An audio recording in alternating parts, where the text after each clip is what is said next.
پکتیا احمد ابا ولسوالۍ کې د رود احمدزوی علي لیسې څخه تر 50 ډېرو زده کوونکو فراغت.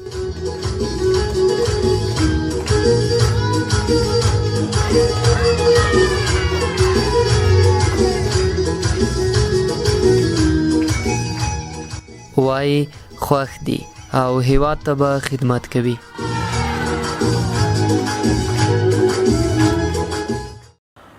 ډیر خوښ یم الحمدلله چې په داسې اسلامي روحیه باندې سمبال موږ 12 کلن مزل پای ته ورساوو او دغو ټولو فارغینو ته مې دا پیغام ده چې زما په شمول باید زمې کې همداسې قرار کېنن نو باید لا زده کړې وکړو او د زده کړو وخت او انسان چې دا زده کړو ته اړتیا لري. په ټول ژوند کې علم چې دا یو دریاب ده او تمامېدی یې نشته.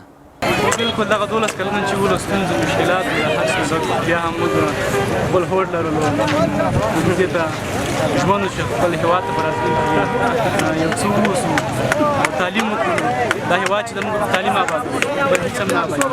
لیکن دا چې دا زموږ د فراغت ورځ وه دا به زموږ د درسونو خاتمه وي نوی پیل به وي او هیله لرو چې بریالي شو او خپل هېواد ته داسې نور مشکلات وښیي او بعد د هغه نه موږ هم کولی شو چې 12 کاله مزل په بریالي توګه پای ته ورسوو او غواړو چې په راتلونکي کې موږ نورې هم زده کړې وکړو او د وطن لپاره خدمت وکړو. دا غوښتنه هم شته چې د افغانستان کریکولم دی د نړۍ سره سیالۍ لپاره ترتیب شي.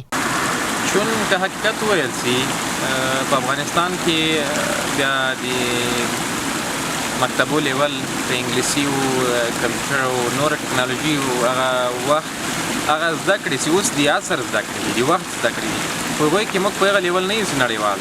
د دوی په څیر نور فارغ زده کوونکي هم له حکومته د دندو غوښتنه کوي.